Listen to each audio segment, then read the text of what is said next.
Hi guys, இது உங்க சீனி ரெயின்போ. விஜய் மீண்டும் சினிமாவுக்கு வந்தா நான் நிற்பேன். டிராகன் பட இயக்குனர் கொடுத்த ரியாக்ஷன். நடிகர் விஜய் தமிழக வெற்றி கழக கட்சியை தொடங்கி மக்கள் பணிகளை சிறப்பாகவே செய்ய காத்திருக்கின்றார். இதனால் வினோத் இயக்கத்தில் நடித்து வருகின்ற ஜனநாயகன் படம்தான் கடைசி படம் என அறிவித்தும் விட்டார். அரசியலில் முழுமையாக களம் காண உள்ளதால் சினிமாவிலிருந்து முழுமையாக விலக முடிவு செய்துவிட்டார் அவர். இதனிடையே டிராகன் பட இயக்குனர் அஸ்வத் மாரிமுத்து விஜய் மீண்டும் சினிமாவிற்கு வந்தால் அவருக்காக நான் நிற்பேன் என மனநிகழ்வுடன் தெரிவித்திருக்கின்றார். கடந்த வெள்ளிக்கிழமை வெளிவந்த படம் தான் டிராகன் திரைப்படம். இந்த திரைப்படம் அஸ்வத் மாரிமுத்து இயக்கி பெரும் வெற்றியையும் கண்டது. திரையிட்ட இடங்கள் எல்லாம் பாசிட்டிவான ரெஸ்பான்ஸும் கிடைத்துள்ளது.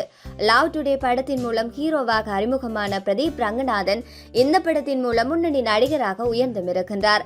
இளைஞர்களுக்கு பிடித்த படமாகவும் இந்த படம் காணப்படுகின்றது. எஸ்கே நடித்த டான் படத்தை போன்று இருப்பதாக விமர்சனங்கள் வந்த போதும் கூட டான் படம் வேறு டிராகன் படம் வேறு என்று பழி சென்று அஸ்வத் மாரிமுத்தும் பதிலும் அளித்திருந்தார். டிராகன் பட ப்ரமோஷன் நிகழ்ச்சியில் கலந்து கொண்ட அஸ்வத் மாரிமுத்து நான் ஒரு விஜய் ரசிகன் என பல பேட்டிகளில் தெரிவித்திருக்கின்றார். அவர் மாதிரி நடனம் யாராலும் ஆட முடியாது என தெரிவித்தார். அவருடன் படம் பண்ண வேண்டும் என்ற ஆசை தனக்கும் இருக்கின்றது என்றும் நடந்தால் மகிழ்ச்சி தான் எனவும் மனம் திறந்து பேசியிருக்கின்றார். பின்னர் அரசியல் பயணம் குறித்த கேள்விகளுக்கு மகிழ்ச்சி தான் என தெரிவித்திருந்தார். நடிகர் விஜயை பொறுத்தவரையில் 2008ஆம் ஆண்டு ரசிகர்களுடன் கருப்பு சட்டை அணிந்து உண்ணாவிரதம் இருந்திருந்தார். 2009ஆம் ஆண்டில் விஜய் மக்கள் இயக்கம் உருவானது. அதே நேரத்தில் புதுவையில் நடைபெற்ற நிகழ்ச்சியில் பங்கேற்ற விஜய் சரியான நேரத்தில் அரசியலுக்கு வருவேன் என்றும் தெரிவித்திருந்தார். அவர் சொன்னபடியே கடந்த ஆண்டு தமிழக வெற்றி கழகம் என்ற கட்சியை தொடங்கினார். இதற்கு சினிமா பிரபலங்கள் பலரும் வாழ்த்துக்களும் தெரிவித்தனர். திரையுலகில் மிகப்பெரிய வரவேற்பும் கிடைத்தது குறிப்பிடத்தக்கது. விஜய் அரசியலுக்கு வருவது பலருக்கு மகிழ்ச்சியை அளித்தாலுமே கூட அவரது சினிமா ரசிகர்களுக்கு ஏமாற்றத்தை தான் அளித்தது.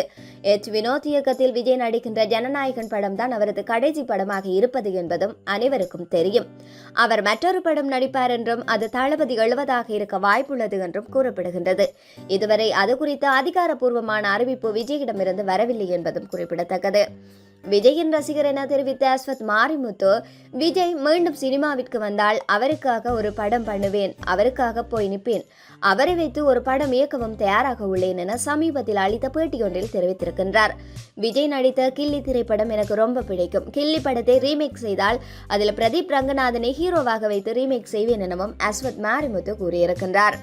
விஜய் ரசிகர்கள் அவர் அரசியலுக்கு வந்ததை விரும்பினாலும் கூட அவர் திரையுலகில் இருந்து விடை பெறுவது குறித்து கவலையுடனே இருக்கின்றார்கள். அந்த வகையில் நீங்களும் ஒரு விஜய் ரசிகராக இருந்தால் உங்களுடைய எண்ணம் எதுவாக இருக்கும் என்று கமெண்ட் பண்ணுங்க. இது போன்ற சினி தகவல்களை உடனுக்குடன் பெற்றுக்கொள்ள தொடர்ந்தும் சீனி ரெயின்போவுடன் இணைந்திருங்கள்.